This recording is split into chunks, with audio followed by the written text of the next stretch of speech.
OCO negada. This is the Rules Committee meeting. I'll call this to order. At this time, I will ask Councilor Snell, would you please give the blessing? Rise, please. Dear Heavenly Father, Lord, thank you for this beautiful day today. And Lord, be with us as we go through our community meeting today. And Lord, help us make good decisions. We pray for wisdom and understanding. And just be with us as we depart this facility today and on our way home. Thank you, Lord, for all your many blessings. In Jesus' name we pray. Amen. Amen. Thank you, Councilor Snell.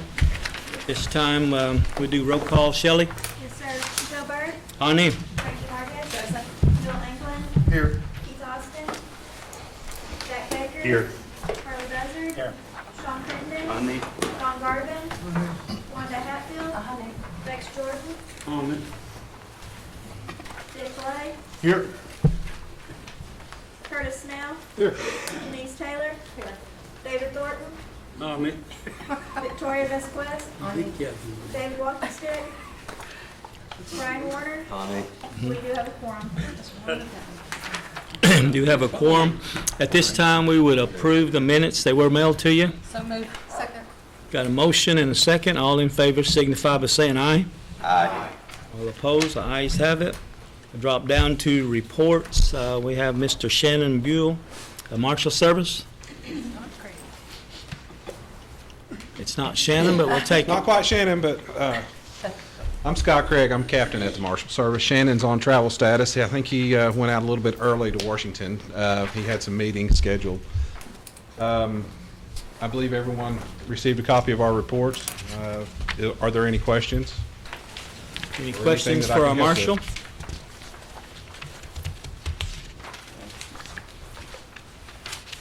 Look like you've done well there, Captain. I'm happy with it. Yes.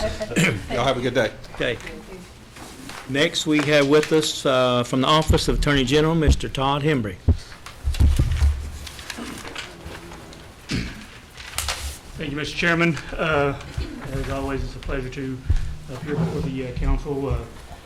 First, we want to give our thoughts and prayers to our Cherokee's brothers and sisters in the north who some were damaged by the storms and tornadoes last night. I know that the Cherokee Nation stands ready and willing to assist in all those measures, and I hope all the family and friends that you know are safe.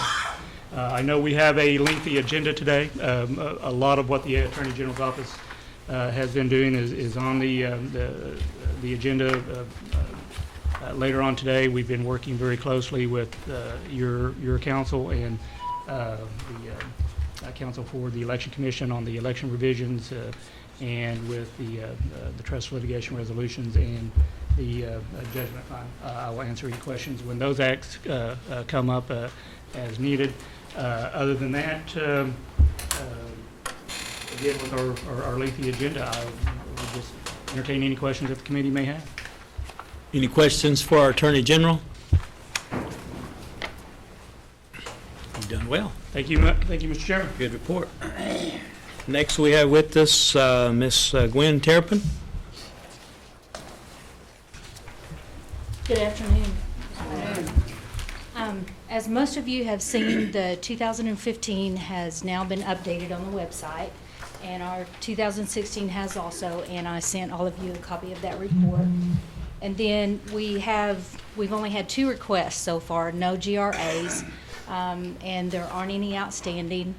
And then I have also, on the 2015 and 2016, I have figured out a way to put a link on there so that you can actually look at the documents that are publicly available. So I'm going to be working on that, and that should be ready in the next few weeks. Okay. Any questions for Miss Gwen Terrapin? Thank you for that information. Next, we have from our Tax Commission, Ms. Sharon Swepston. Always with good news. I think you have my report. I'll try to entertain any questions that you might have. Just a note of information, we did send out the second batch of hunting and fishing license. This time we sent out 6,626. first time it was 91,166. So we're getting there. We still have a number of records, 70,000 plus, that are not updated with social security numbers and driver's license. So please tell your constituents that they need to fill out that update form so that we can get them a license and get it out there. I know that we will be getting our storefront before too long. I think we just have one thing left to finish up before we can start doing that. And then we will start printing them monthly once we get that done. So, do you have any questions? Any questions for Sharon? Yes, Counselor Lay. What's that phone number one more time? I'll give it to you. It's Can 918. you text it or Sure. email it? I'll be happy to. Anybody else? Well, I got my hunting and fishing license last week. Good. Just in time for turkey season. Yes. We were trying to get them out because turkey season starts April 6th, so we were trying to get them out to people so they would have them for that spring turkey tag. Yeah. I usually hunt and fish so far out in Cherokee country, I don't think a game warden would even be there. We've actually haven't gotten a ton of phone calls this time on the ones. Got a couple from out of state wanting to know why, because they turned in their information, and just FYI to you all in case somebody asks, even if they put a P.O. box in Oklahoma, if they have an out-of-state driver's license, when the state runs everything against their queries, it's going to kick it out as an out-of-state resident. If they have moved to Oklahoma, they have to prove it, that they have an Oklahoma driver's license, that they are a resident in Oklahoma. Until they do that, they will not let me issue them a license. So we've had a few like that. But other than that, haven't had a whole lot of complaints this time. So Very good. Commend you and your staff for really doing a good job. thank you. Any more questions? I do have one bragging point. Rex Okay. knows what I'm talking about. During spring break, Oklahoma Youth Expo, which is the largest youth stock show in the world, 3 of my grandchildren got to go to that. The youngest granddaughter's 9. This is her first year. There was 700 and some odd does in the breeding show. She made it within the top 10 in her class. She's a Cherokee citizen. All of them are. Shelby, my oldest granddaughter, this is her second time to go, and she made top 10 with all 3 does and with her wether. And then Megan, my middle granddaughter, she won her class with her wether, won her division, and then won overall grand goat, which I think this is one of the first times that's happened from this part of Oklahoma, that a child won the overall grand with that. So we are very, very proud of all of them. So Very good. they're tickled to death. Congratulations. Thank you. Yes. Okay. Self-governance, Miss Karen Ketcher.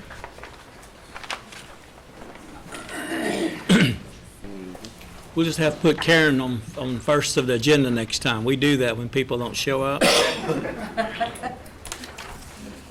Gaming Commission, Mr. Jamie Hummingbird. Who's here for Jamie? Okay, they go 1 and 2 next time then. Human Resources, Dr. Nathan Morton, I know he's here.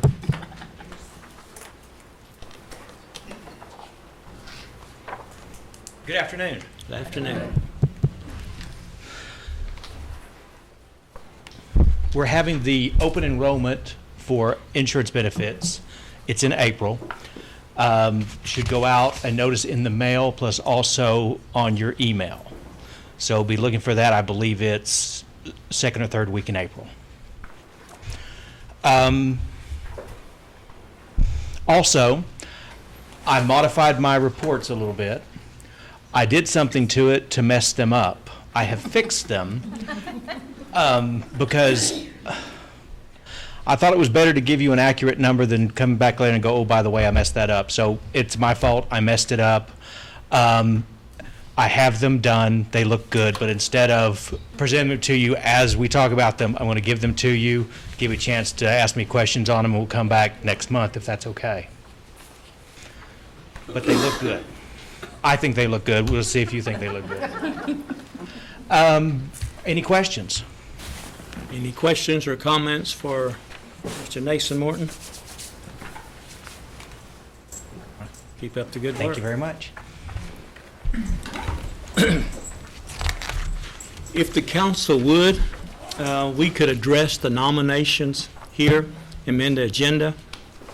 Then, because we'll probably get into a lengthy discussion on some of our other items, if someone would make the motion, we would just move all the nominations up in this part here. Second. Got a motion, second, discussion. All in favor signify by saying aye. Aye. We'll just drop down and take care of all the nominations. This is a resolution confirming nomination of Rufus King. Counselor Buzzard, do you want to take that? Yes, I would. A resolution confirming the nomination of Rufus King as a governing board member of the Cherokee Emerging School Board. School, I have Rufus to interpret that for me. okay. I'll put that in the form of a motion. Second. Got a motion and a second. Is Mr. Rufus here? Okay. That word is Dunadesquas. It means school, Counselor Buzzard. Okay. Okay. Got a motion and a second. All in favor signify by saying aye. Aye. All opposed? Okay. Rufus, you want to say something?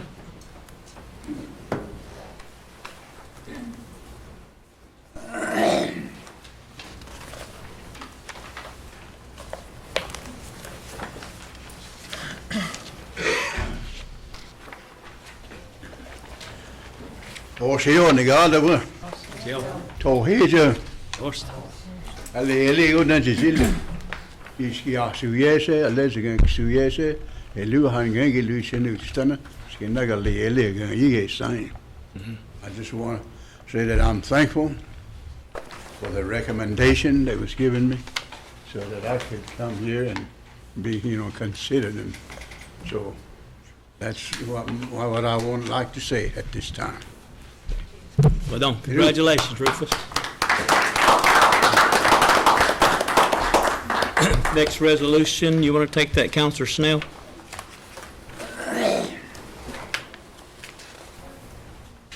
Who would do it, just do Rufus? Yeah, it'd be, Second one? yeah. Yes. This resolution confirming the nomination of Melvina Shop Pouch as a governing board member of the, what, School? school? Cherokee Emerging School Board. I put this in form of motion. Second. Got a motion, second, discussion. All in favor signify by saying aye. Aye. Opposed? Melvina, head on. You want to say something? Why don't consider me, and I'll be glad to serve, and good to see familiar faces this morning. So I've seen some of you all, so glad to see you and thank you. Yes. Melvina, of course, is a former council member. Mr. Speaker, I'd like to be added, have a sponsor on her if I could. Okay. Anybody else want to be added sponsor? Okay. Look like we got quite a few, so. Yeah. Speaker. Yes, sir. Councilor Walker. I'd like to be added as a sponsor as well for Cherokee. Okay. Okay, we have the next one there. You want to take that, Councilor Baker? Yes, this is a resolution confirming the nomination of Russell Feely as a governing board member of the Immersion School. Make a motion that be approved. Second. Got a motion, second, discussion. All in favor signify by saying aye. Aye. Russell, those. You want to say something? Just want to thank everybody for being considered for this position. I've been involved with the Cherokee Nation governed by in any way before, but I'm willing to make a contribution wherever I can. Well done, Russell. Well, we've got some good people that we just... I think the next resolution is going to be table, is that correct? Are you going to handle that, Counselor? Yes, I move that this be tabled as she was unable to be here today. Okay, that's Valerie Rogers. Valerie Motion to Rogers. table. I'm sorry, Okay. yes. And she's up for 2, so that would take care of 5 and 6. Oh, okay. So you want to do those in total? Yes. Okay. So that takes care of a number, resolution number 4 and 5. So all in favor signify by saying aye. Aye. Opposed? All right, takes care of that. Now we'll get back up to number 1, Counselor Thornton.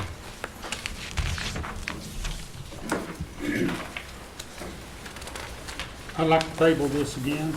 I don't know about tabling it indefinitely or not. If someone else wants to speak up, bring this forward, it'd be fine with me. Okay. Second. Okay, motion second to table. Okay. It was tabled indefinitely, right? Okay, all in favor, signify by saying aye. Aye. Opposed, okay, table indefinitely. Okay, discussion and possible action, cemetery restoration assistant policies and procedures. Counselor Hargis, you want to take that?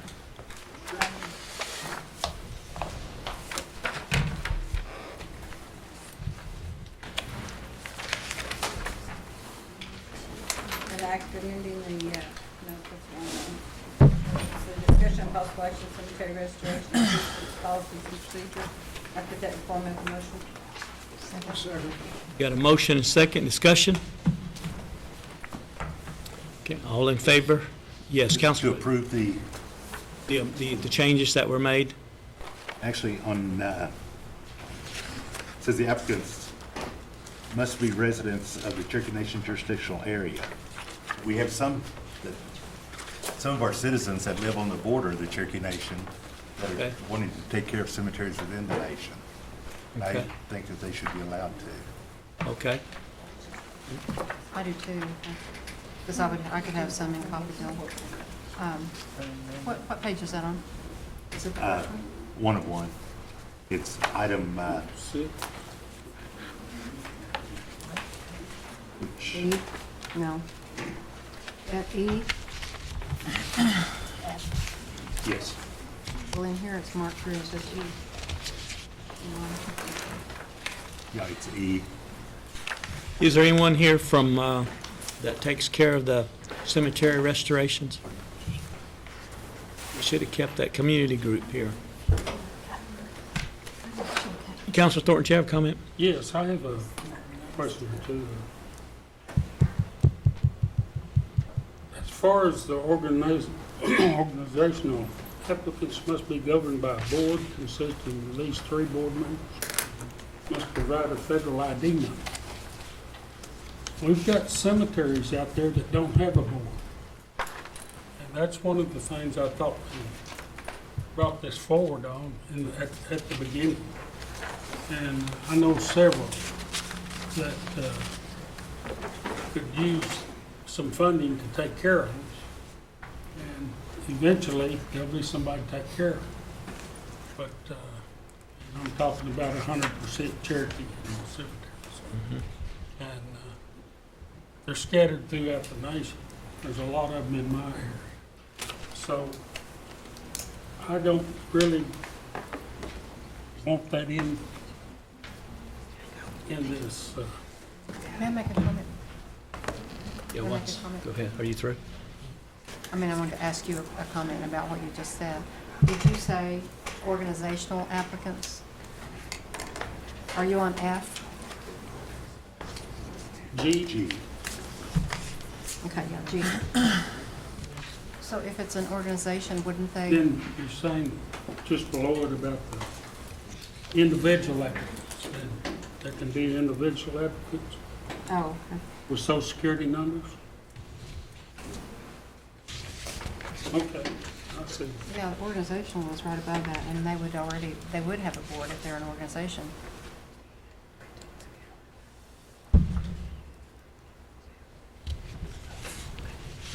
Okay, I'll withdraw. Okay, so we good? Yes, Counselor Hargis? On D, the applicant must provide a cemetery listing with name and date of birth. This is mine. I know in my family cemetery, there are many stones that we don't know who they are or when they were born, or when they died. But they were Cherokee. Yeah. So I would like to have that removed. Okay, I mean, we've already got the gravesite, the cemetery must contain gravesite of over 51% of Cherokee citizens. I mean, I think that'd be a lot of work to have to provide the name and date of all those listed, buried there. Yeah, I hear you. Counselor Walkenstick. Speaker, is there someone here to entertain some of these concerns or questions? I don't see anybody. I asked for that.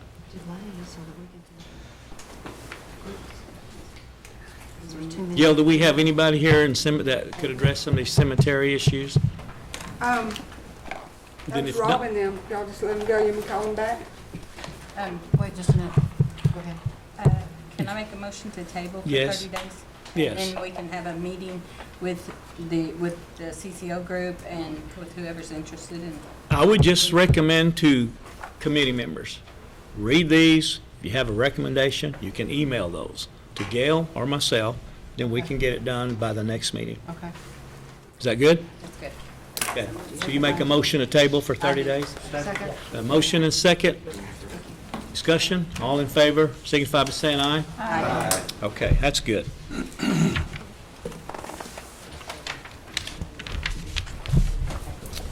All right, resolution number 3. Counselor Vasquez. Yes, this is an act amending LA 04-14, revising Title 26 elections of the Cherokee Nation Code annotated. This in front of a motion.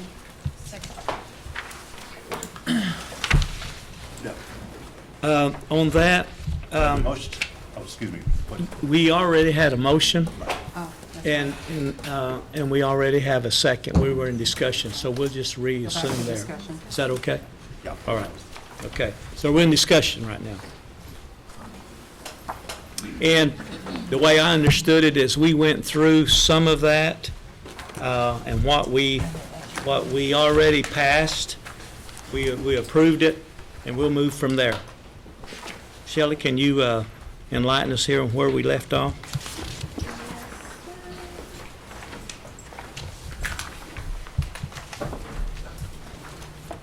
Subsection 73, What page is that?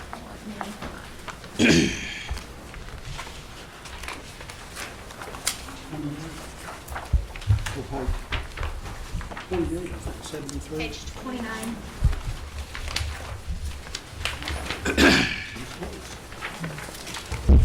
Subsection 74. Okay. Page 29, subsection 74.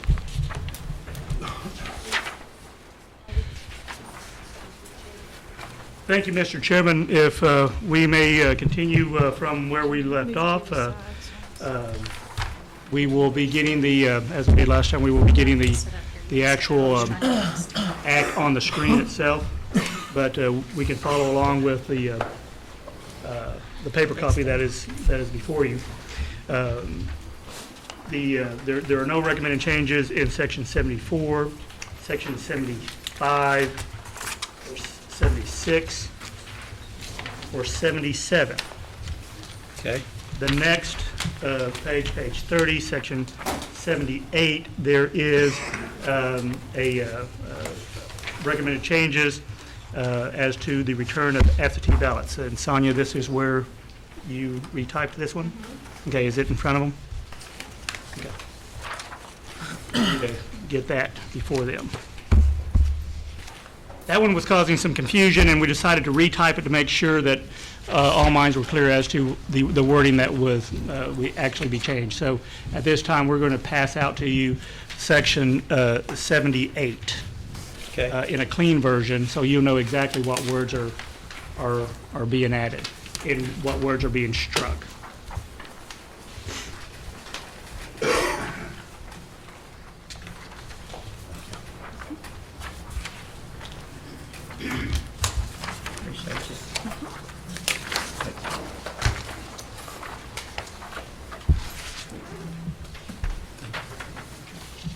Refresh their memory. Victoria made the motion, Frankie made the second.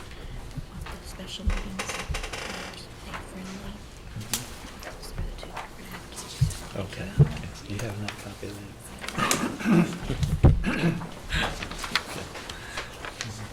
These are recommended changes from the commission, so I'm going to have ask Mr. Chapin to explain the reasoning for the deletions and the additions. Okay, before he begins, just to make you aware, Counselor Vasquez was the one that made the motion, and second by Counselor Hargis. So if you make a recommendation to add a friendly, then those two would be the council members that could approve or disapprove, okay? Thank you, Mr. Chairman. Okay, all right. Chairman, this amendment was requested by the commission. Basically what it does, it clarifies that they're signing an affidavit, not a statement, and that it is on the front of the affidavit envelope. And of course, that goes inside the mailing envelope. Because it's not visible to the public then. State that the affidavit envelope must be notarized. And there's a place it inside the postage page envelope. And that's just for clarification so they understand.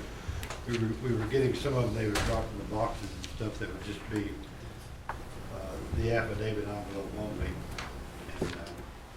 And, you don't know how they voted, but it had their signature and stuff on the outside of the envelope, but some voters didn't like that. Okay. The other change there is, previously it said they would accept the envelopes from Wednesday prior to election day to drop off at the commission office. And that was changed so that it would be during in-person absentee voting. And that is basically the week before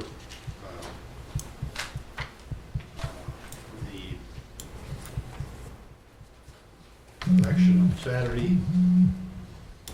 And then it also says they can drop them off on Friday, the day before the election. I'll deliver them to the election commission office. This, previously, the law provides that the commission will set certain days for absentee voting, a minimum number of days. Last election, I think they added one day or an extra day in there. And so this just ensures that anytime the election commission office open for in-person absentee voting, they can drop off the absentee ballots there at that time.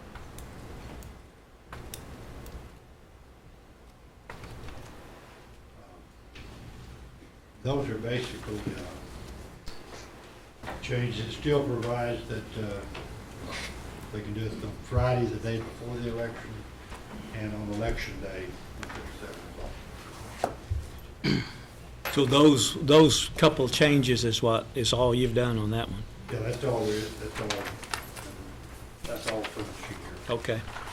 Have any questions on that? Yes, Councilor Garvin. Yeah, I talked to our attorney about this, and I'd like to add something about how many absentee ballots can be carried in by an individual. I think some of our elections, we've had 50, 100 by one individual, and I'd like to put a limit on that. I think 5 or 10 should be the limit. At the present time, there is no limit on it in the law. Right. And it's not unusual that they'll carry in boxes full of them, dump them in the box. I don't think that should be right. We need to change that. That would be a council decision. So, Councilor Vasquez. Motion to add that to be a maximum of 10, you can carry in 10 absentee ballots as an individual. Are you making that a friendly? Friendly, yes. No, I don't accept it.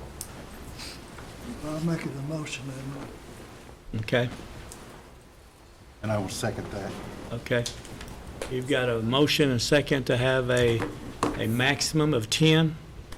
An individual can carry Carry in in. 10 absentee ballots. Okay, The most. okay. You got a motion and a second. All in favor signify by saying aye on section 78. All in favor signify by saying aye. Aye. All opposed? Aye. Roll call. Okay. Roll call, Shelley. Dick Light, I'm going to abstain on that because can a person come back in and out 10 times carrying 10? Yeah. If I could get some clarification, then, I'm sorry, Mr. Chair. You're good. Curtis Snell, Abstain. Janice Taylor, No. David Thornton, Stay. Victoria Vasquez, No. David Walkingstick, No. Brian Warner, No. Bill England, Yes. Keith Austin, No. Jack Baker, Yes. Harley Buzzard, Yes. Joe Byrd, No? Sean Crittenden, Yes. Don Garvin, Yes. Frankie Hargis, No. Wanda Hatfield. No.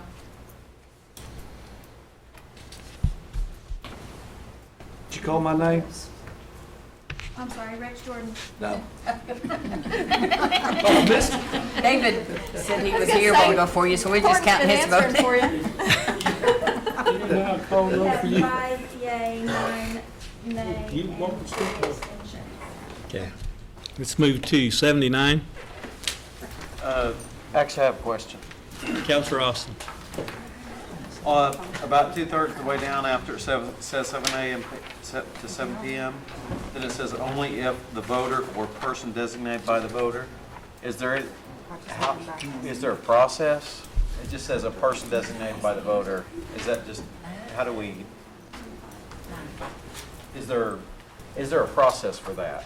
There's no present time process determining what that person is designated. Present time, and the way it's been in the past, someone brings them in and drops them in the box.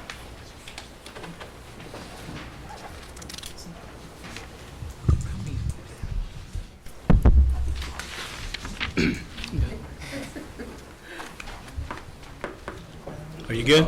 I just Wondered. Okay. What they're dropping is the absentee ballots in the envelope. They are processed just like the ones that come in the mail. The election commission looks at them as if they picked them up in the mail. Well, then is that language kind of necessary? All you're carrying is they show up in the box, is what you're saying. That's right. You don't really care how they showed up in the box. Just as long as the absentee ballot in and of itself is Right. valid and legal. Yeah. And also, we check, make sure that that person requested an absentee ballot.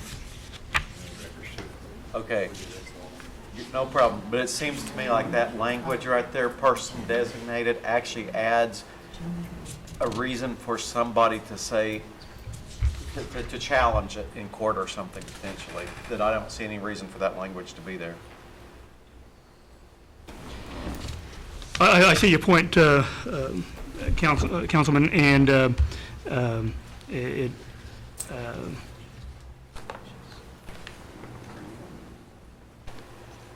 I would see no issue if it was chose to be deleted. But the important thing is that and the important thing to the Election Commission is that every absentee ballot, it be valid and legal. Yes. Regardless of how it's delivered there.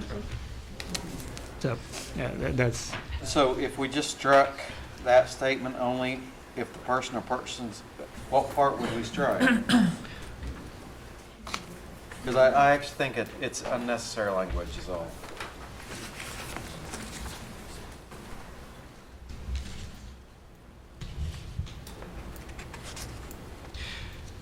You're wanting to strike only this? Only if the ballots are delivered? Only if the ballot is delivered to the election Yeah. commission office. Only if, strike the voter or persons designated by the voter. And we say only if ballots, if the ballot is delivered to the Election Commission. And you would strike the voter or a person designated by the voter delivers the ballot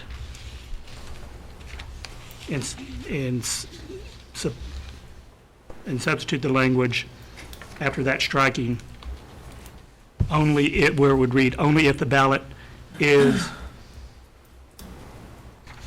delivered to the election commission. Is that correct? Office. I would make it friendly that change be made. Did you read it? I will do my best. So if we understand what we're Right. deleting and not deleting. We would strike the language, the voter or a person designated by the voter delivers the ballot. That would be stricken. We would add the language, the ballot is delivered to the election commission. So it would read, only if the ballot is delivered to the election commission. And an office period would be the complete sentence. Everybody gets that?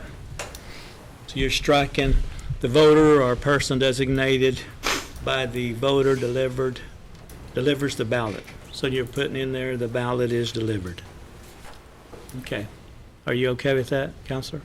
But you left, okay, go back up there to before the blue. Well, where the word provided, that personal delivery of an absentee ballot shall be accepted if that's where you're adding, if delivered to the office. No. Well, I know what he's deleting, but I'm trying to figure out where he's. I will begin at the sentence, Thank you. okay, Yes. which would start as only, okay, midway through the paragraph on paragraph A. Only those absentee ballots which are mailed to the election commission and which reach the election commission post office box in Tahlequah, Oklahoma, no later than 7 p.m.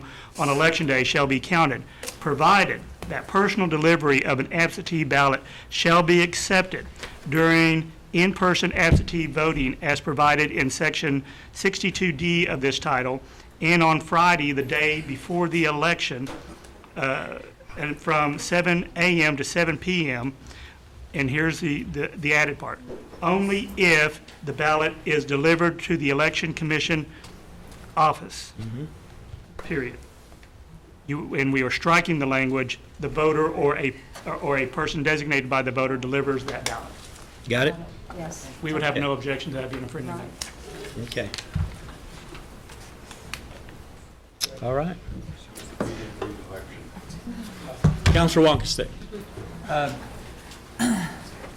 I think you weaken, Todd, Yes, sir. I think you weaken some of the integrity of this by saying that, I guess anyone can go and deliver an absentee to the election commission. I think there has to be some type of integrity there by you're giving your word in good faith that if I give my absentee ballot to you because I'm leaving town or wherever, in good faith I'm telling you to go deliver that.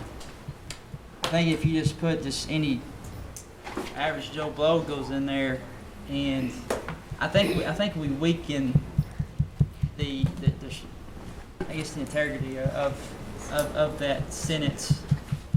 Just a hair, just a little bit. But, And I see your point, Counselor. The important thing, you know, in the language was there, and I see, you know, Counselor Austin's point about, you know, well, there's not a process, why have it in there?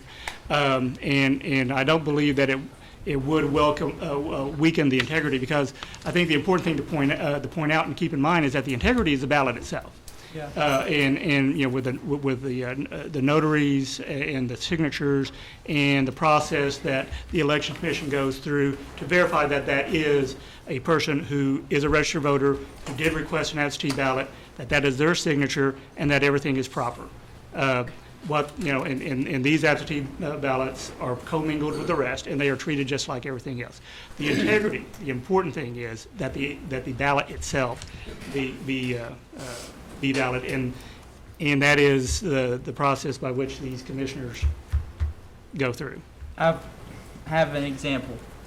there's still people that is on the voters list that are deceased. Correct.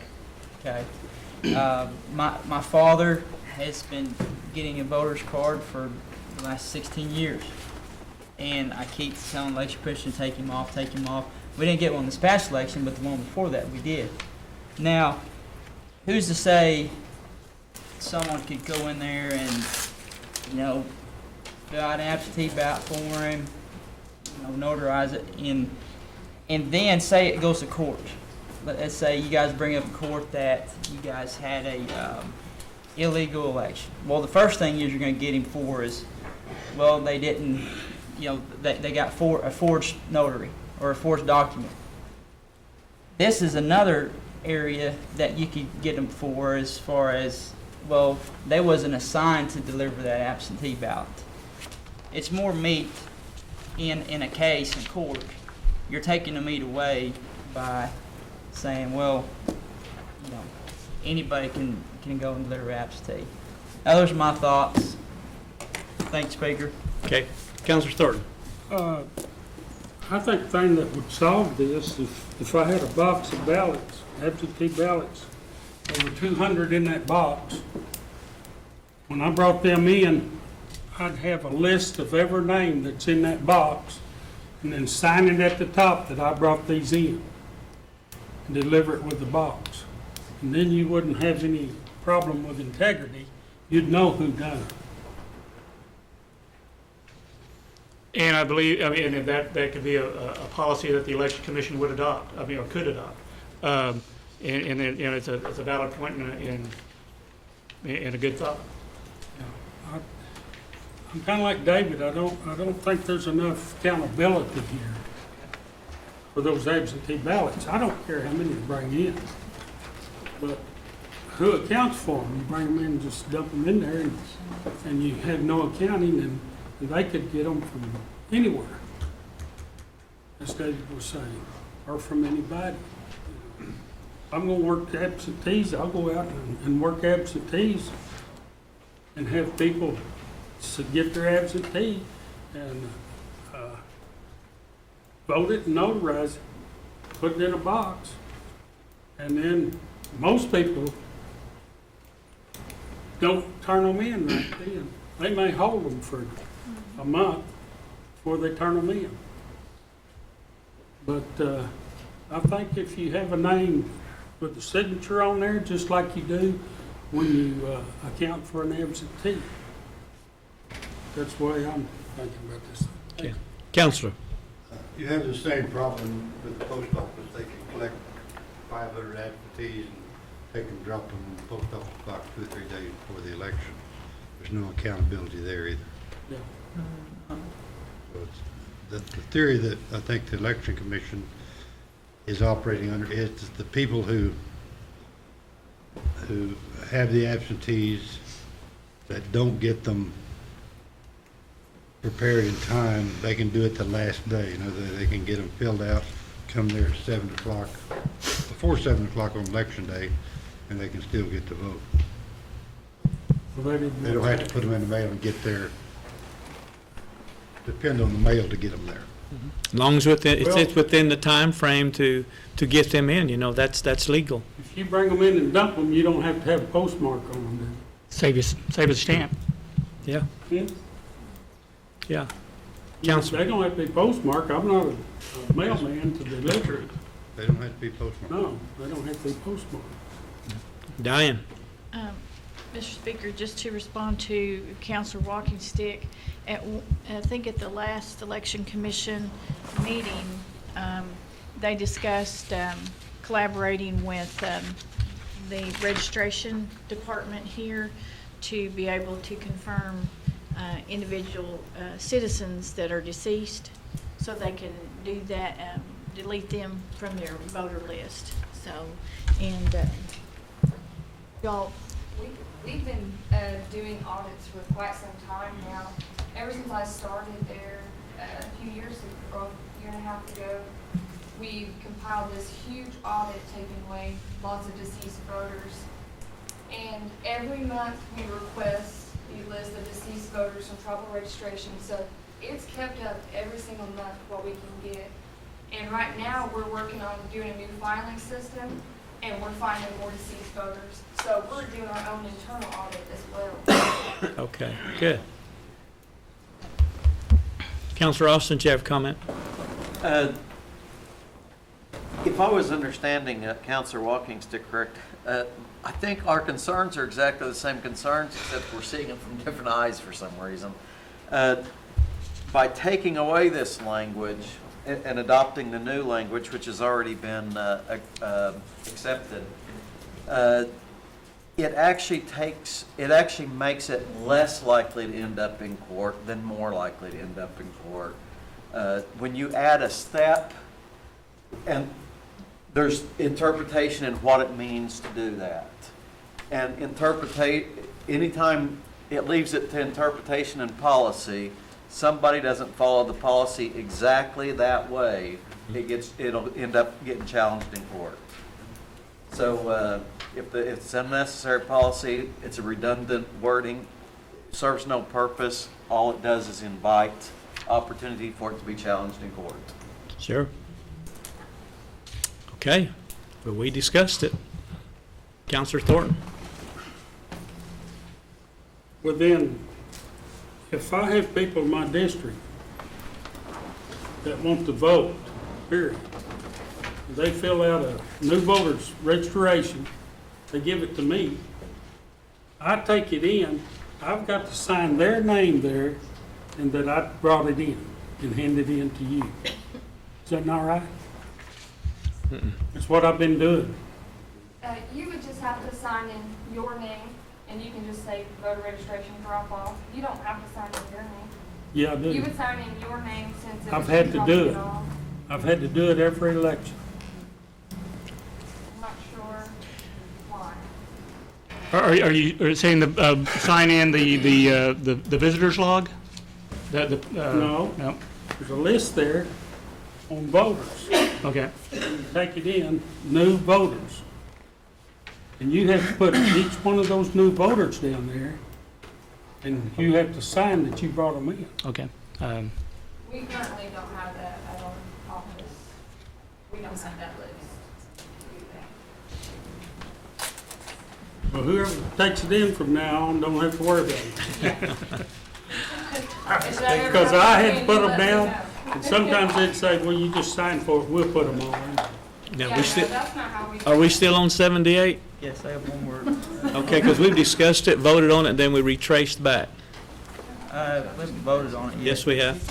I think you accepted it, but we haven't. We voted on it. We haven't voted on it yet. They Yeah, just we have. accepted it. Oh, we have. I think in an abundance of, to make it all minds copacetic, that we take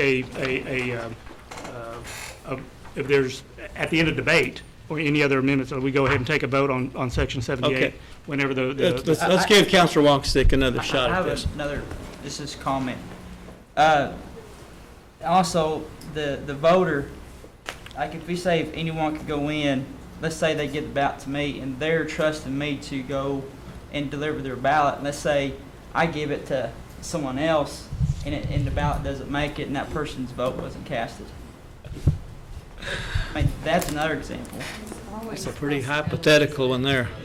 Yeah, I think the important, I think the overreaching policy on all of this is to increase voter participation in Cherokee elections, to make it easier, as easy as possible for a Cherokee voter to vote,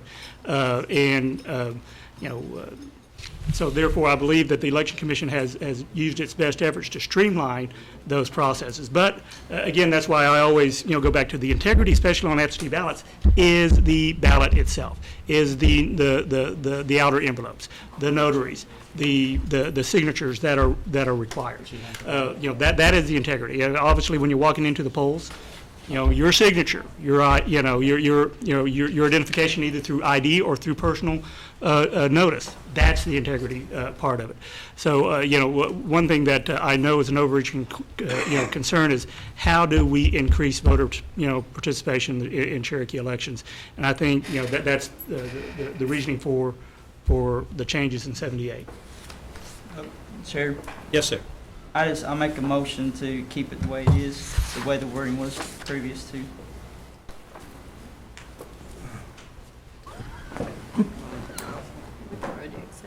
He's already accepted it. Okay, then this is, by parliamentary procedure, it would be, since the language was accepted by a friendly amendment, it would be then an amendment, Councilor Walkingstick's motion would be to restore the original language, because that was not deleted by any suggestion of the commission.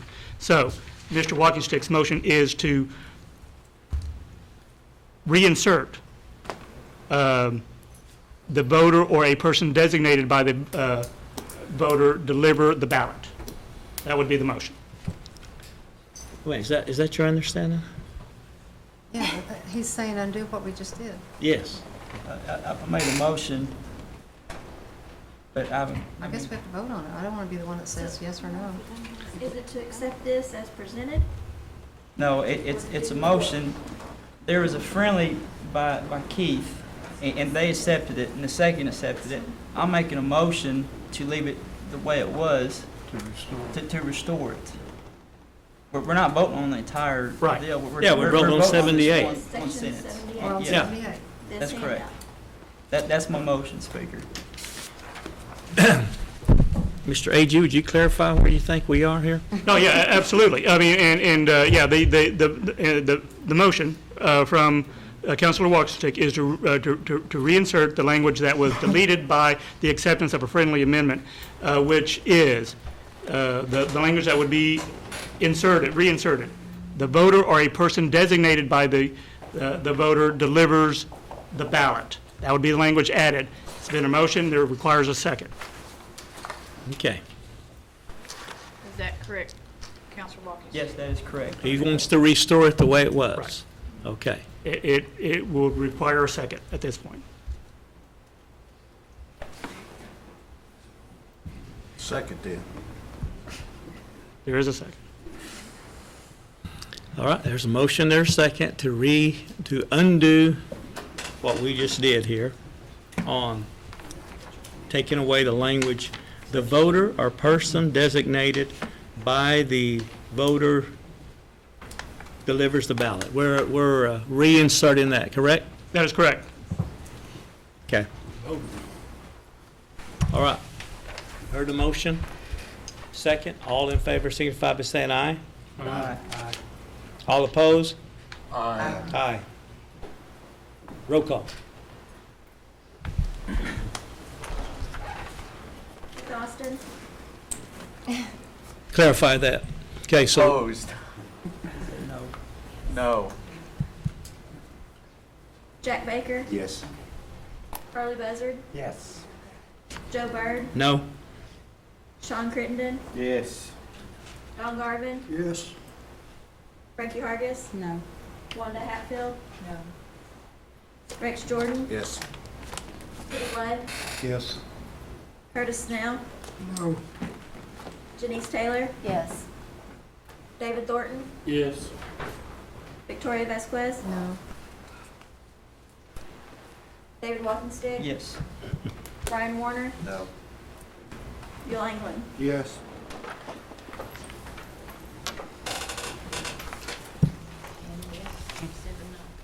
Ten yes and 7 no. Okay. Proceed. Yes, well then, and if there's any, Section 78, be right for a vote on that section. unless Yes, there's- Councilor Garver. I have a question. Let's say an individual been stacking up these absentee ballots and boxing them, and a tornado or a fire has destroyed 300 of them all at once. Would they be able to vote again if the ballots are destroyed? no fault of theirs. Yeah, Mr. Chapin would answer that. Yes, Councilor Garvin. If a voter loses or doesn't mail back their absentee ballot, or if they know that it's lost, they can go to the precinct and vote a challenge ballot.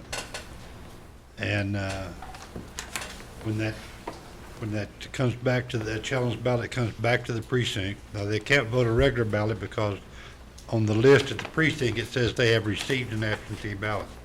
But they can vote a challenge ballot, and that challenge ballot was reviewed by the commission. You look up on the computers to see if their absentee ballot has been returned. If it has not been returned, then we count the challenge ballot. So they could vote if their ballot was destroyed or lost or something. Yes. A person's really taking a chance when they give that ballot to somebody, aren't they? Thank you, Mr. Chairman. Yes. Anybody else? May proceed. I believe the order of the day would be to take a vote on 78, Does that finish 78? unless there's any other else. Okay. Need a motion to Motion. motion to take to approve 78. Councilor Baker. I was just like, I don't see any reason to. I don't either. We've already approved. We will be taking a vote at the end of the ballot. I'll withdraw that motion even though I'm not a member of that. You didn't have the authority to make. Exactly. It was void ab initio. Okay, let's right. keep moving. Section 79 is a scrivener's correction that we have previously said that we would count automatically, which is changing service to commission. Section 80, there is a sentence that is added at the request of the election commission, which states, no replacement absentee ballot shall be made after Thursday prior to the election day. And I will have Mr. Chapin explain the reasoning for that sentence. The commission frequently gets a call from voters. They've mailed an absentee ballot to, and they say, we didn't get the ballot. Can we get another one? Sometimes that'll happen a week before, or a few days before. A couple of elections back, we had a situation where we kept sending ballots and they didn't get them. The last day, we finally sent them by UPS, and they got them that time. So what the commission felt that Thursday was the last day that you could reasonably expect to mail a ballot to someone. They get it on Friday, put it back in the mail on Friday, and have it on Saturday, so it could go through the process of counting. Previously, there wasn't any provision for replacement ballots, but the commission felt that Thursday was the last day that would be feasible to do that. And also prevent the person who still did not receive their absentee ballots to come in the day of the voting and vote in person. Okay. Section 80 B is changing commission to service to commission, excuse me. Section 91, we are deleting the word affidavits where in the title, which says processing of absentee ballot. An affidavit is just a part of the ballot itself and was unneeded language. Section 91A, there is additional language that is added, and that language is starting with the affidavit shall be removed and placed in the outer envelope, and accompanying secrecy envelopes containing the absentee ballots shall be, and here's added language, opened and the ballots ran through a secure voting machine, delete placed, but into a secured ballot box, again additional language here, provided the totaling of the voting machine shall not be completed until after the closing of the polls on election day. And I'll turn it over to Mr. Chapin to explain the reasoning therein. I explained that this procedure is exactly how we do the in-person absentee voting now. We have the voting machine out front for in-person absentee. They come in, they get their ballot, they vote that. It goes into the machine, the ballot goes down into the box, and the ballot's counted. At the end of the day, the machine is rolled back into the vault and locked up. The ballots stay in the box, they don't come out. Next day, it's rolled back out, or the ballots go in there. That box is kept in the vault, locked. It's not counted or totaled until after 7 o'clock on election day. What we're asking is that we be able to do the same thing with absentee ballots as they come in. The law allows the commission to start processing the absentee ballots on Monday of previous to the election day. That's because there are so many that come in that it takes a lot of time to look at each affidavit, make sure it's proper, and count it. What they do now is or have been doing, they look at the ballot, the affidavit, they satisfy it's okay. They put the affidavit aside. They take the ballot out and put it into a box. They take the box and put it in the vault. And at 7 o'clock on election day, they bring the ballots out and open them up and run them through the machine. When you have 8,000 or 9,000 absentee ballots or more than that, it takes a long time to run those things through the machine. You're talking about a 2 or 3 or 4 hour period. And that's one reason that it takes so long on election night to get all that done.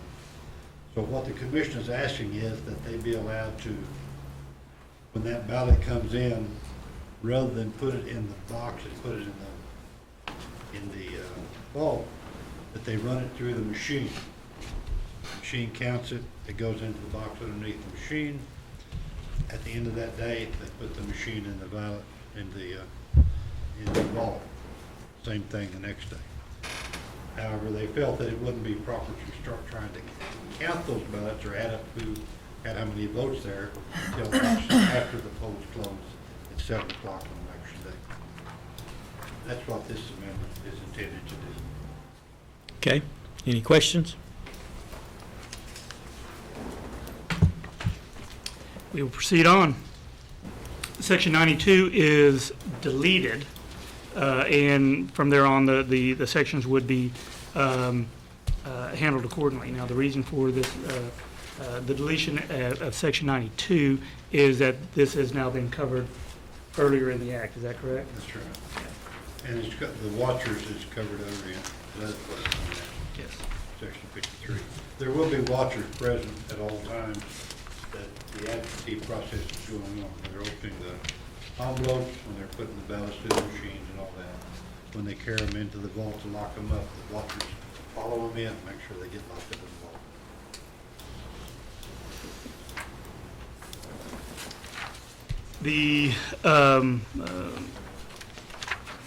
And again, in section, which would be new 92, we changed service to commission.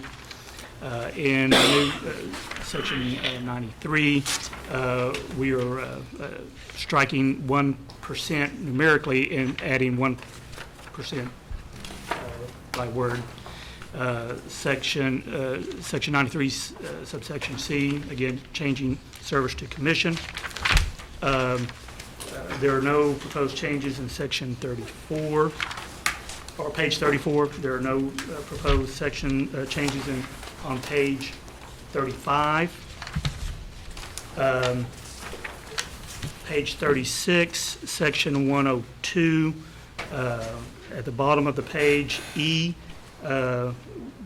we're adding an apostrophe, make it attorneys' fees instead of attorneys' fees. Important section. And no further changes on section 103. And at the section section 2 of 103, we apologize. There is a scrivener's change, capitalizing act. Say that again. The provisions of this act should be capitalized. We change a small a to a capital A. Okay. Under section 2, it says severability, it just changes, Yeah. it capitalizes that A. That concludes our work. Now, there are additional proposed amendments that for one, the group that was created by the council, which you also have in front of you, we have considered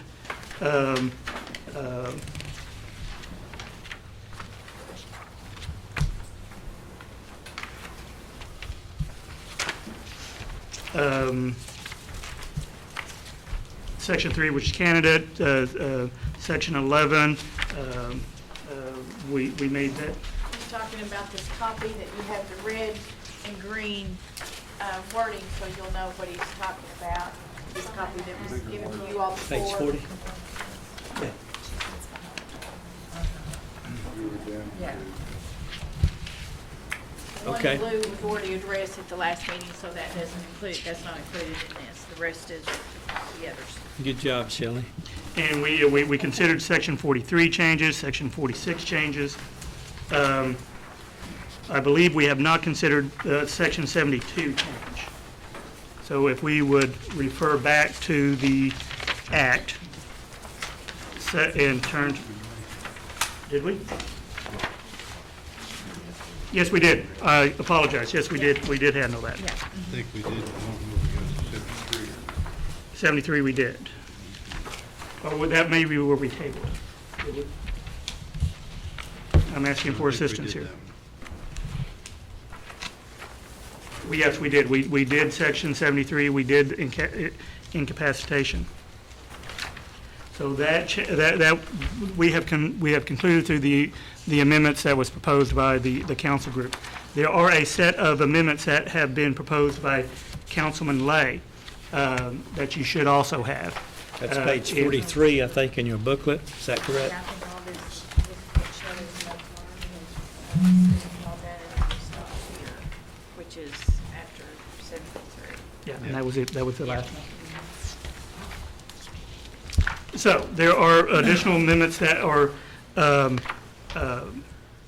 being put forward by Councilman Lay, and I believe you have those in front of you. The first one would be Section 43. Mr. Chairman, Yes, sir. Councilor Lay? I'm going to withdraw those at this time, but I do have a question, if I may, on General and I discussed trying to get the time elements on accepting contributions and filing dates, get them closer together. I think Harvey and I discussed it just a touch. I'd like to go into those if we could, please. And that's something I wanted to bring up to the chair. Go right ahead, Councilor. We changed the election date from the last Saturday in June to the first Saturday in June. Basically 3 or 4 weeks. We didn't change the filing date. The filing date, as the act is presented to you here, is the first Monday in March, for 4 days. Last election, you may remember, we had filing on the first Monday in March. We had the election the last Saturday in June.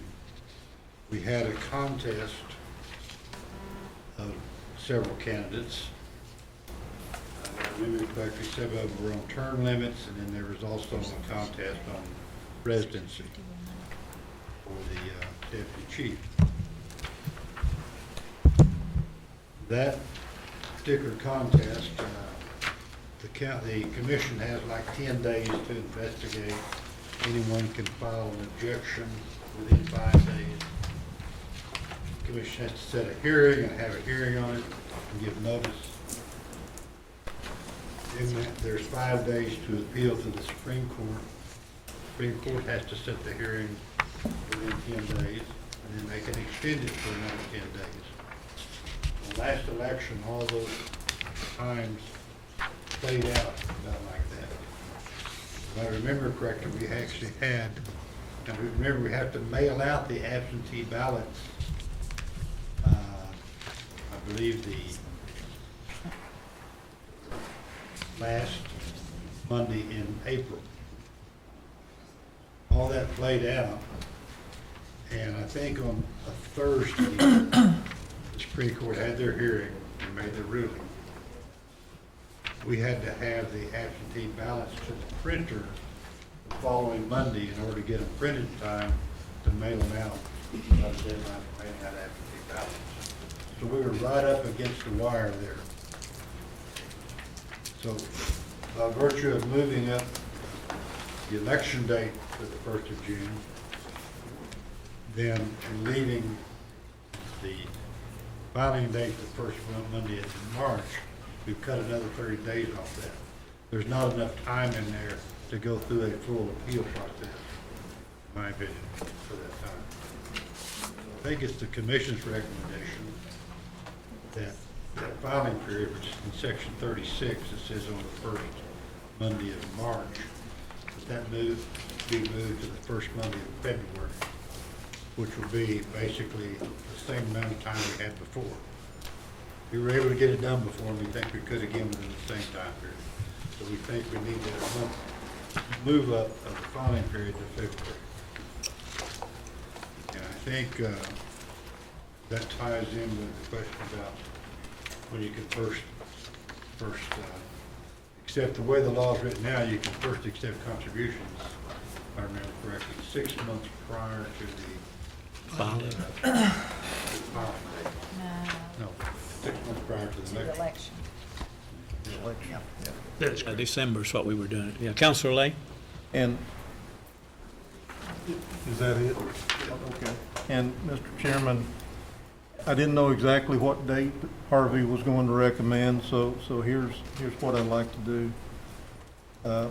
And if you're sure that the first Monday in February is good with y'all, with the Election Commission, as far as your timelines and all that stuff? That's a pretty close time frame, but I think we can do that. Would you like to back it up another 2 weeks, or? No, I think that'd be sufficient time. Here's We'd like to what- get as close to the election as we can, Yes, but sir. still have time to go through all the appeals. Yes, sir.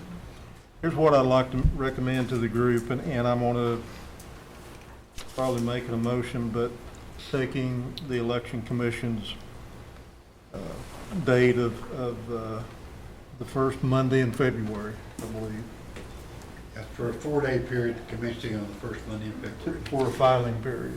Is that correct? Yes. Yes. And then it's 10 days later before you know that you've run your background checks, I think. And so That's all in the act now, so yeah, it all falls in. I'd like to make a motion that we accept the Election Commission's date for the filing period, and also make the motion that the first campaign donations that you can accept is when they have run their background checks at the end of that 10-day period. And that way, we tie all this stuff in. We know somebody's a legal candidate, they've filed, they've done everything they said they were going to do, and the Election Commission has run the background check, and they know they're legal to be a candidate. And at that point, they can also accept, at that 10-day point after the filing, they could also start accepting campaign contributions. And I like to make that in form of a motion. Second. Got a motion, second, discussion? Yes, Councilor Austin? Two different issues. Yes. One vote on both issues, or one's just the date? Right. The other has to do with campaign contributions. I want to make sure I'm clear on what I'm... And I can make two motions. if that- Okay. I think that would be the most appropriate, is And to I'll- take two I'll- separate motions. If I could, I'll make split that motion for Harvey, or the Election Commission's. On the date? And First Monday in February. Okay, it's motion to have the the filing date, first Monday in February, and you got a second on it. And I'd like to ask for a second on that friendly. If I, Why don't we do this one here, then go into discussion? okay. Okay, got a motion for this first Monday in February for the filing date, and you got a second. Now we're open for discussion. We'll do it one at a time. Counselor Taylor. While I want to respect the Election Commission's job, my concern is for people that work for the nation that want to run for office, that are having to quit their jobs a month earlier in order to run. That's my concern. That's all I have. Okay. Anybody else? I too have the same concern. Okay. Counselor Austin. But the time frame is remaining the same between the filing date and the election as it was, is it not? Well, Basically. yeah, it is. But they're still having to leave their jobs a month earlier. Okay. A month earlier than, March the 1st. Ordinarily, if you work for the nation, you have to leave your job in order to run for office. And that begins at the time you file. understood. And so historically, that's been March the 1st. Well, and we are backing, I don't mean to be speaking out of turn. We're backing up the election like 3 weeks, but we're backing up the filing date a month. So it's increasing that from what has been historical. Right. Would you be comfortable with it backing up in the same proportional? That's not a decision. Counselor Taylor was just making Be a to comment. make. I'm She just didn't. making a comment because we do have people on this body now that previously worked for the nation that know what it's like to be without a salary for, so I just wanted to throw that out there. That's the sacrifices you make for all of the glory once you get on the council, Counselor Taylor. It works both ways, see? Yep. Okay. So we have a motion and a second we're recommending to the Election Commission to back up the filing date to first Monday in February, correct? Correct. Okay. We've had discussion. Anybody else? And We're getting ready to vote. You good with that? And, yes, sir. And what we saw this last couple of elections was this group having to camp out for 2 or 3 days at a time on the floor. I don't know where you guys were sleeping. I didn't go into the office much, but They didn't sleep. yeah. And so I think this is going to, whatever we do with the other, I think this is imperative we fix this. Good. Okay. Got the motion second. All in favor signify by saying aye. Aye. All opposed? Aye. We have 3 abstentions. No. Three Three nays. nays. 3? 3 nays? You? Who else? Me? I said nay. 4. Roll call.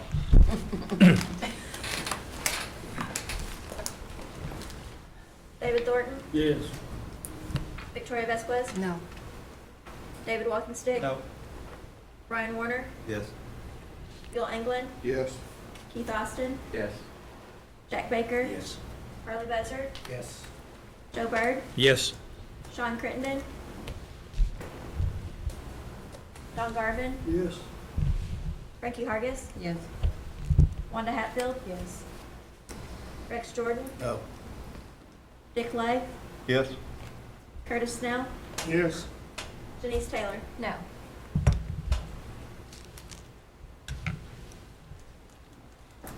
Okay. 12 yes and 4 no. Yes has it. Okay. Did you want to try another motion? Yes, sir. I'd like to try another motion to accept, make a motion to accept campaign contributions the day that the Election Commission notifies a proposed candidate that they are legal to be a candidate. And at that same day, make that the day that you can accept campaign contributions. And this ties in, I think, with the work group that was doing a lot of study on how to make sure that things didn't get out of hand again, and, you know. So I'll put that in form of a motion. Okay, you have a motion. Second. Need a second. So we're saying contingent on the background check?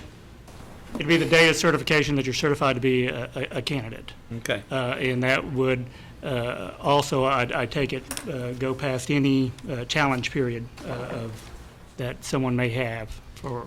That's when you can start taking contributions. That is correct. And that would probably, and I'm going to guesstimate that would be sometime in mid-February.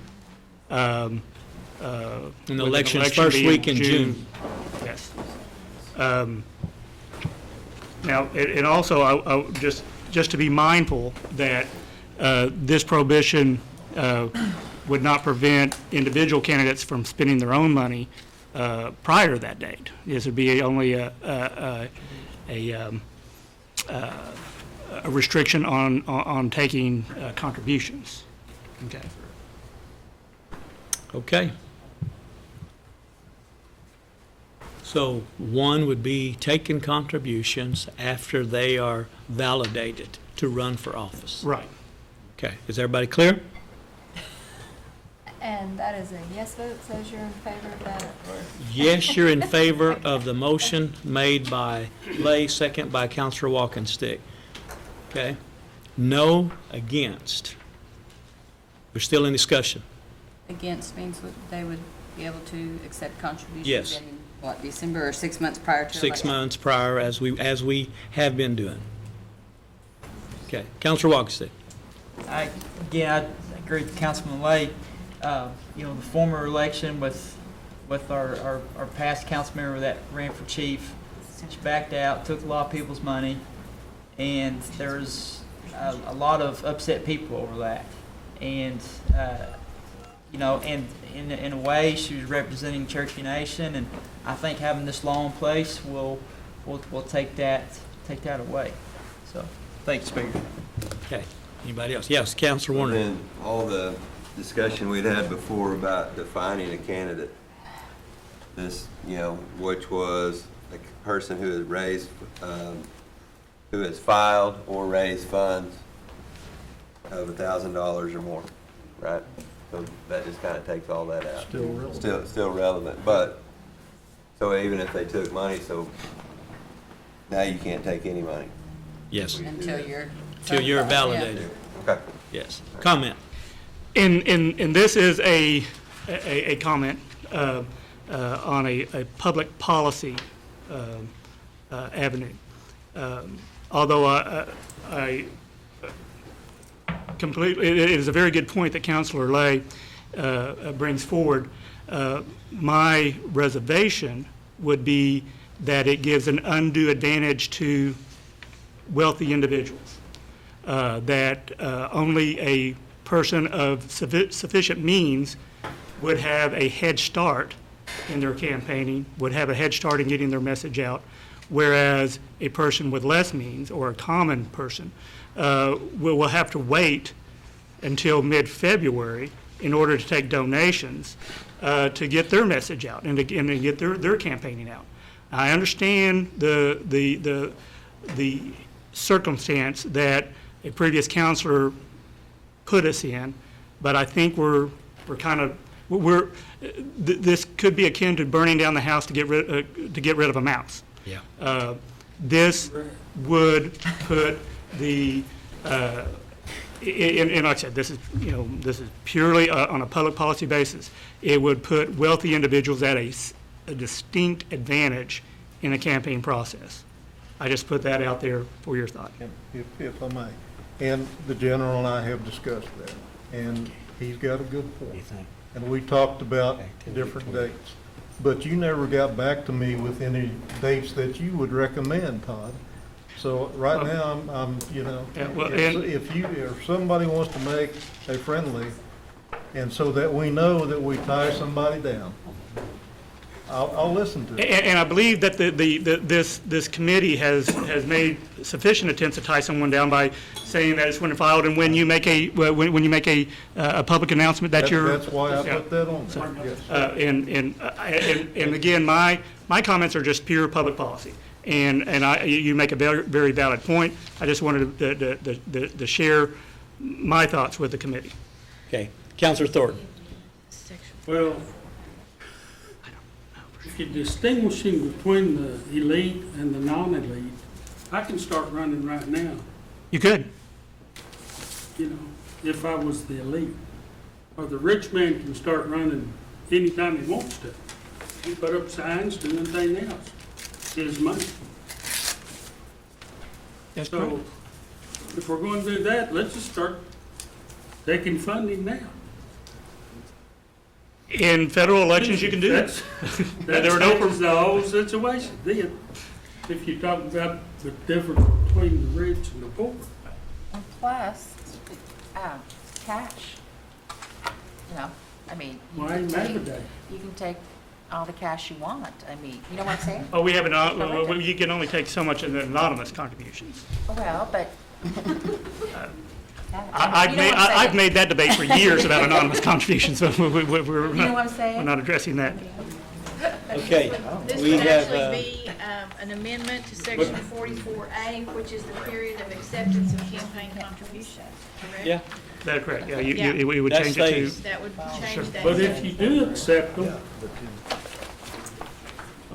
and you can't legally run, then you have all that funding that you've accepted. What are you gonna do with it?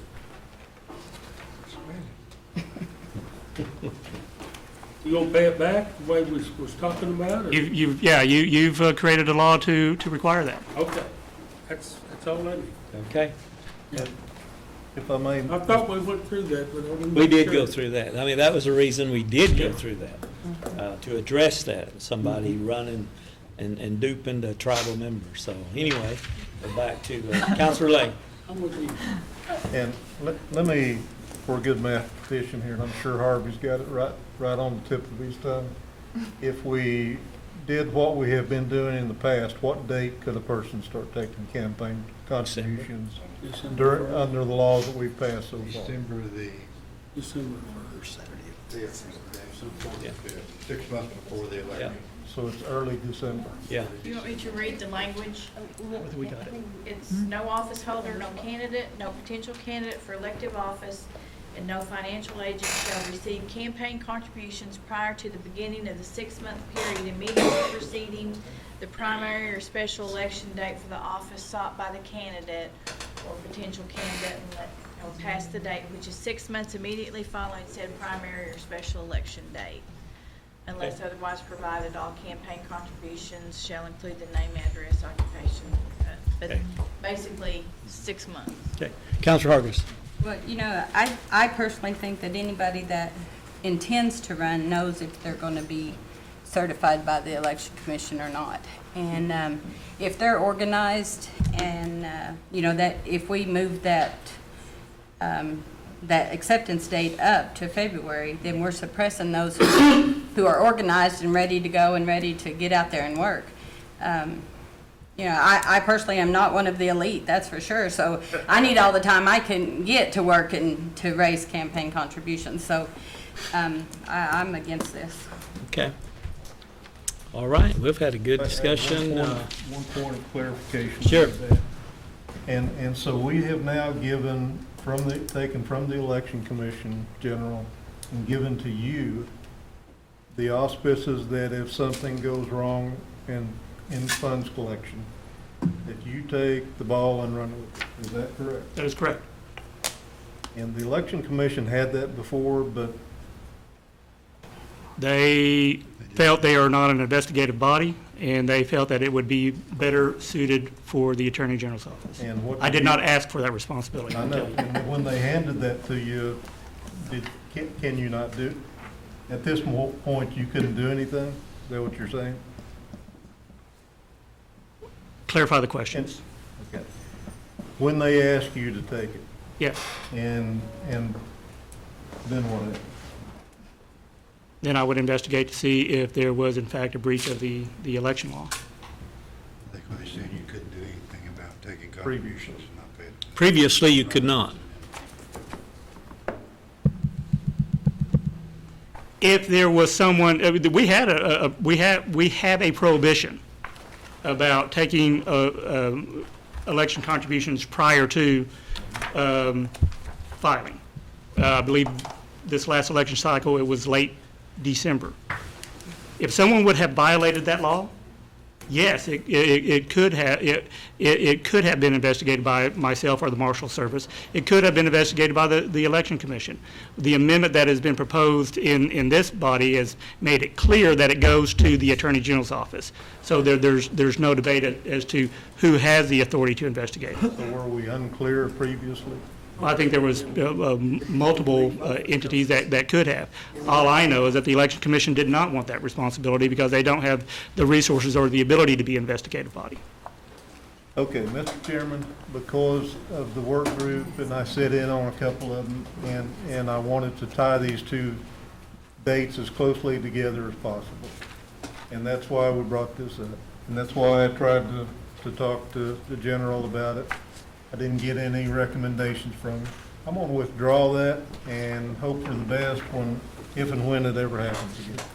That's it. Counselor Lay, that's points well taken, but I think your intentions got taken care of. We appreciate your time with that committee. Counselor Vasquez, did you have a comment? Yes, I'd like to ask for a 5-minute recess, please. We're ready for the vote. Then we'll take a 30-minute recess. Okay. Okay, I think we're all good with that, and we've had the discussion, and this is for the motion and the second and all the friendlies, okay? You guys want to do this by acclamation? Yes. Is this on the whole package? Yes, this is it. We can go for it. Okay, all in favor, signify by aye. Aye. Counselor Buzzer. I've got a question on the definition of term. I wasn't here that day. I was out Okay, illness. I'd like to have that read off of what it says. Yes, sir. The term, that would be page 4, new section 31. Term means a term of office of consecutive full 4 years in which the elective or appointed officer may perform the functions of office and enjoy its privileges. A term shall not include the remainder of any unexpired term or partial year. That's already been approved. Right. And That was Mr. approved. Yeah, Mr. That Hurd. was approved Oh, in I the, see. Okay, yeah, that was yeah. approved in the other meeting. So it has pool in it now? It does. Okay. Okay, I'm good. we good? Okay. All right. Try it one more time, folks. All in favor signify by saying aye. Aye. All opposed? Aye. Roll call vote. This is on full passage of the act. Yes, full passage of the act, yes, against, no. Frankie Hargis, Yes. Wanda Hatfield, Yes. Rex Jordan, Yes. Dick Lay. Quit. Curtis Snell, Yes. Denise Taylor, Yes. David Thornton, Yes. Victoria Vasquez, Yes. David Walkingstick. Yes. Brian Warner, Yeah. Bill England, No. Keith Austin, Yes. Jack Baker. No. Harley Buzzard, No. Joe Byrd, Yes. Sean Crittenden, Don Garvin. No.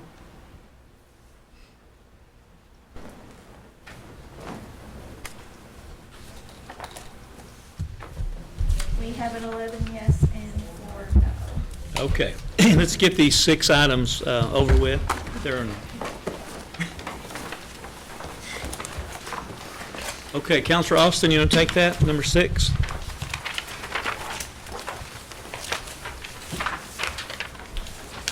Yes, this is a resolution supporting the deployment of the F-35 Lightning II fighter aircraft to the 138th Fighter Wing of the Oklahoma Air National Guard located at the Tulsa Air National Guard Base. Second. Got a motion, second? Discussion? Yes, Counselor I'd Ingram. like to be added as a sponsor since that's in my district. Okay. Anybody else? Okay, Counselor Taylor. All right, all in favor, signify by saying aye. Aye. All opposed, ayes have it. Next, you want to take that, Counselor Hargis? Number 7. Yes. A resolution authorizing interviews and research funded by National Institute of Justice regarding domestic violence and sexual assault issues, violence against Indian women within the Cherokee Nation. I put that in form of a motion. Motion second, discussion. I'd like to be added as a sponsor. Okay. Look like everybody wants to be a sponsor. I have a question. Counselor Taylor. Where's Diane? Okay, She's right here. what does this look like? I mean, we did a tobacco study recently where they basically called everybody they could get a hold of. Are these targeted people that we're interviewing, or Is this what? the resolution for the, Domestic violence. okay. I want you all to know that, first of all, this group is headed by Ada Pecos Milton, who's a member of the Pueblo of Amez in New Mexico. She's here. Raise your hand, Ada. And another person that's with her is also DJ Chino, who's Navajo, but they're both involved in this. This is National Institute of Justice research. They've conducted this to just collect data about violence against Native women. And Nikki Baker Limore, who is an assistant AG that is over the Victims Task Force, Cherokee Nation One Fire Victim Task Force, and I am on the task force as well. She and I both met with Ada and Christine Crossley from the National Institute of Justice at the Cherokee Nation's Internal Review Board, IRB board, and this was all reviewed by them and finally approved. Nikki also approved it, and she had to be at a meeting in Kansas City on child abuse, Indian child welfare stuff today, so she couldn't be here, but she did send me an email and said yes, she wants supported this. This is going to accumulate data in order for maybe more funding that will be awarded to tribes in the future to address services for different kinds of crime victimization, but especially violence against Native women. And so the National Institute of Justice is doing this, and so I've worked with Ada in the past, and Nikki and I did, and so I did this resolution for you all to approve because they would like to have the council to approve this as well. This is not going to violate any confidentiality of anybody, any tribal citizen. And so if you have any questions, you can ask Ada that's here. Counselor Taylor, did they answer your question? No, not at all. All I wanted to know was, how's the data collected? Is it a random sampling? Is it people that come in for services? Is it calling everybody on our registry? That's what I'm interested in. Cherokee Nation, but not Thank you very much. Your questions are, we're here to answer all of your questions. What we'll be doing and what your CN IRB approved is the methodologies that we're going to use. What we would like to be able to do, and I just want it to be, start from the beginning in terms of how the tribe was selected, and then you understand how our methods are going to be done. The tribe was randomly selected out of the 566 tribes. After some weighting about population, geographic, where you're located, your jurisdiction, and different things. I think about 539 tribes were in the first tribal sampling pool. So Cherokee Nation was randomly selected, which means that tribes cannot self-select to be in the study. When we go further down to the randomization, what we are proposing to do is randomly select Cherokee Nation households that are on the parameters that you define as the Cherokee Nation. So what we're hoping to be able to do is to identify households through addresses from lists that are available to us, so that the key words here are that we want to talk to American Indian, Alaska Native women that are 18 and over who live in your tribally defined Cherokee Nation.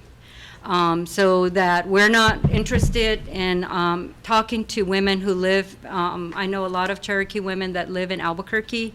We don't want to interview those people. We want to make sure that we are able to talk to women who live in the community so that we can capture their experience living here in the Cherokee Nation.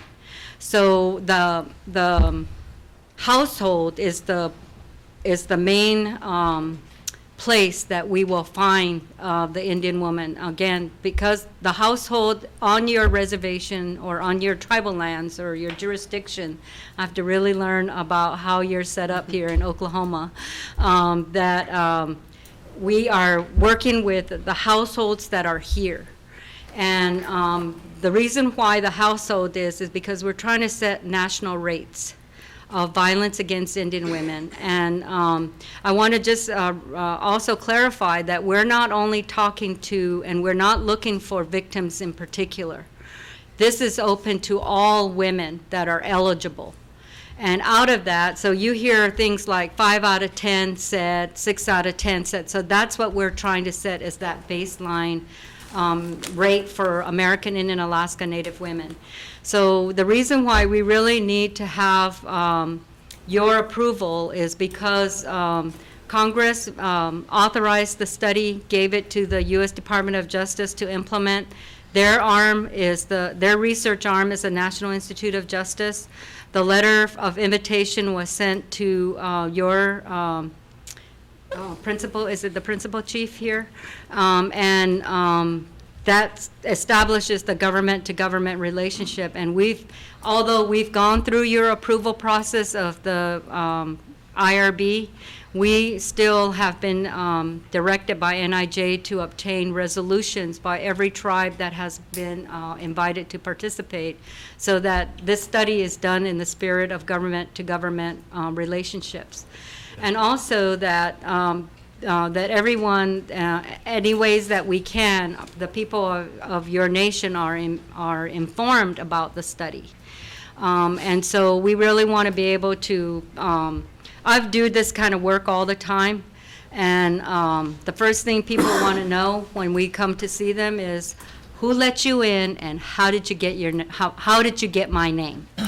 And so we want to be able to say that we got permission from the Cherokee Nation through your highest level of approval process, and that our methodologies were scrutinized by your IRB, and that we got their names through random selection of their household. Once we are in the household, then we will be able to recruit the eligible American Indian, Alaska Native women living in your in that household. So it could be Cherokee Nation woman, it could be other. We are intertribally married, so it could be a Jemez woman living here with a Cherokee person. And or another Oklahoma Indian person or even Alaska Native person living here. Any Native American within our jurisdiction. Right. Any Native would be eligible as long as they are 18 and over. Okay. And in the household, we are also intergenerational, so that it could be a grandmother and her adult children, her adult daughter and her adult children living in the household. We would interview invite them to participate, every single woman that's eligible in the household. Okay. And this does help Congress with funding because, and some of you may know that the United States Senate Committee on Indian Affairs asked me to come and testify to them last June about the need for funding for crime victims in Indian country. And so I did testify on behalf to them. Okay. And also, you all have done other tribes in Oklahoma. Oklahoma is well represented.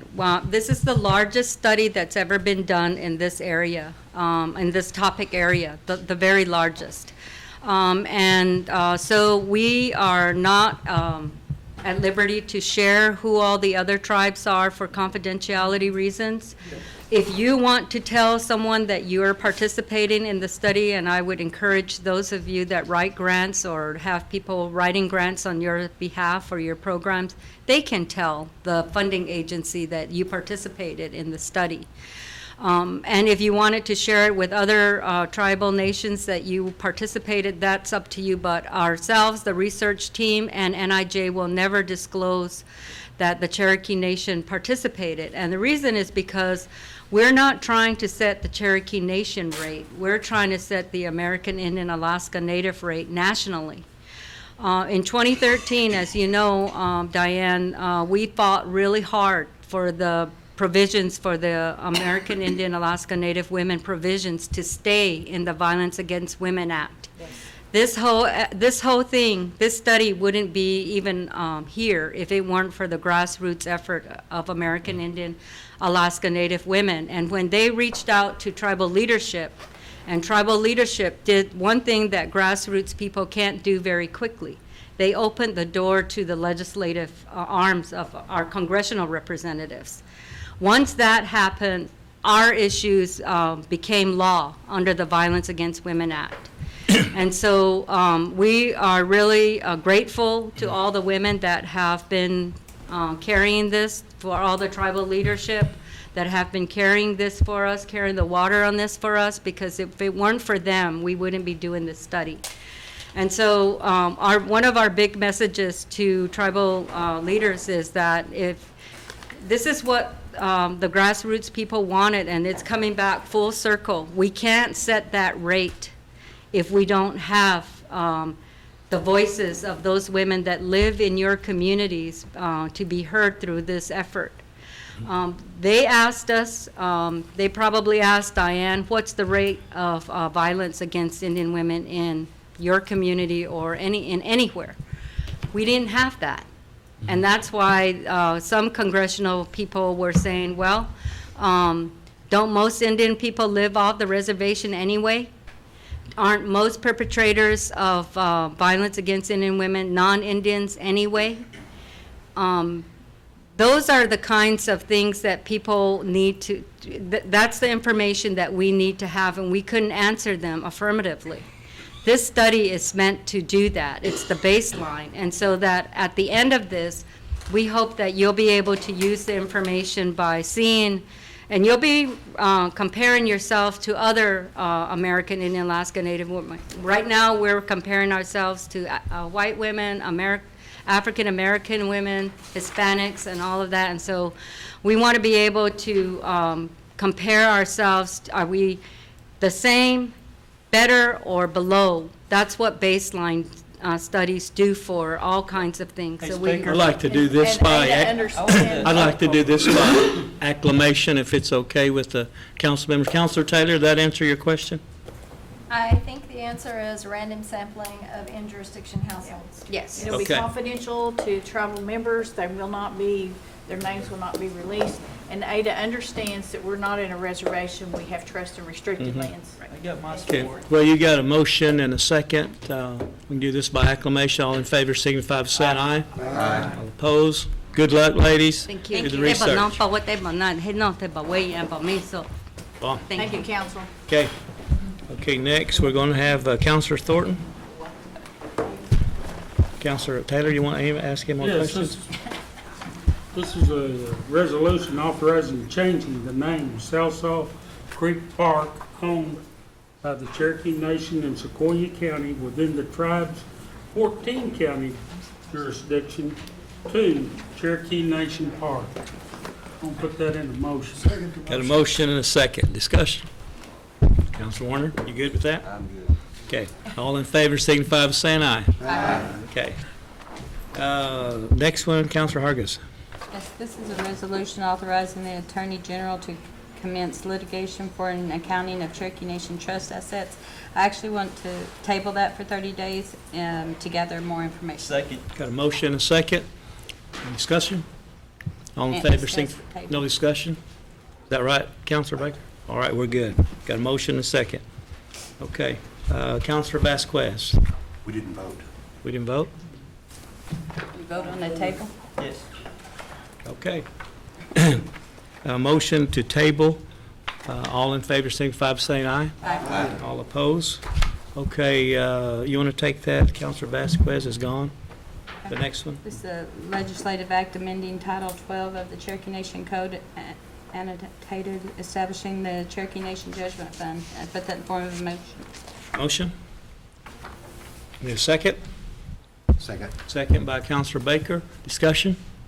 Need clarification, Speaker? Need clarification. All right, Counselor Walker, second wants clarification. This legislation, in my opinion, is a exercise in good government. The United States government has a judgment Thank you, fund, and Frankie. when you get a judgment against the United States government, you can go against to a particular department. You go to the judgment fund to collect your monies that you are owed. Likewise, this Cherokee Nation Judgment Fund would do the same. It brings clarity to the budgeting process for individual departments. It gives a clear line of authority to the tribal council as to funding the judgment fund. If a judgment is, let's say, for an example, wrongful termination as to the health department, you don't go to the health department to collect their money. You have budgeted their monies for certain purposes. That causes consternation and conflict as to how a person will get paid. This judgment fund clears that. If a person gets a judgment against the Cherokee Nation for one of the few areas that we have in order to get a judgment, they go to the judgment fund. And you, as the keeper of the purse strings, control that. I believe it's just, it's been long overdue by the Cherokee Nation. It's an exercise in good government, and I would encourage its passage. Okay. Counselor Walker-Stick, are you satisfied? Yes. Okay. Yes, Counselor Baker? Section 10A, where the one is, should there be a year after one? Oh, I need the entire act. I don't have it in front of me. May I borrow yours, sir? I am ill-prepared. Should we say 1 year? That is correct. Scrivener, Councilor Baker has pointed out a scrivener there on section 10 after one, and then the numerical one, it should be add the year, the word year at that. There is an amendment that I'm suggesting that the committee consider, and it's more just clarification than it is anything else. I'm more of a belt in a suspenders person. And what I'm handing out here is just a clarification that this act does not in any way, shape, form, or fashion affect our responsibilities under the State of Oklahoma Gaming Compact, nor the State of Oklahoma's obligations. That in part and parcel of the Oklahoma Gaming Compact, State Gaming Compact that we have agreed to carry insurance and waive sovereign immunities for tort claims that appear on our or that may happen on our properties, and this act does not in any way interfere with that right and responsibility. Okay. So I would recommend passage of the act with the person who made the motion and second take this as a friendly amendment. Okay. Accept that? Yes. Okay. Counselor Buzzer? Now, Todd, on budgeting for this fund, is that going to come from, it's not going to come from departments, then? Or are they going to put in a certain amount? That's up to you. As a keeper of the purse strings, you will be part of your annual budgeting process of how much money we're going to put in there. That is a decision the council will make. And I think you answered the tort claim act when I asked you. Right. You did. Yes. Okay. Thank you, Good. sir. Okay. All right, you have a motion and a second. All in favor signify by saying aye. Aye. All opposed? Okay, dropping down the last one here. Counselor Vasquez. A legislative act amending Title 21 of the Cherokee Nation Code annotated relating to offenses against property. I move for its approval. Okay, got a motion and a second. Discussion? This is the Sequoia High School Trespass Act. Yes. Okay. All in favor, signify by saying aye. Aye. All opposed, the ayes have it. Next meeting date is scheduled for Thursday, April 28th at 1 o'clock. Look at the clock, folks. You need a motion. Motion to adjourn. Second. Second. All in favor? There you go, State.